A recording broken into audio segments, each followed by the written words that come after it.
هزات ارتداديه، وبمعنى اننا خصنا تكون عندنا واحد التصور لتدبير الكوارث لا قدر الله لو وقعت كارثه ما. وبهذه المناسبه تقدم طبعا التعازي ليوحنا جاني كيتوفى، لانه يجو حاموش يتوفى، بالاضافه الى المصابين غنغ بعض المصابين.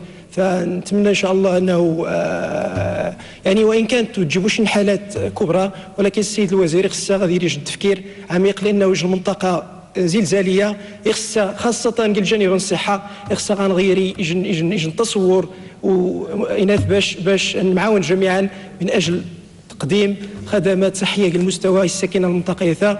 وشكرا. شكرا.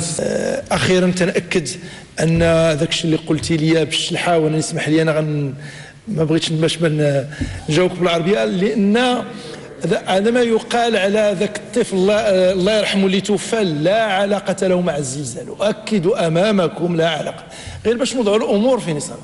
15 الناس اللي جاوا المستشفى فيهم جوج اللي نقزوا خوفا من الشراجم، هربوا تهرسوا فتحوا عمليه جراحهم باقيين ناعسين.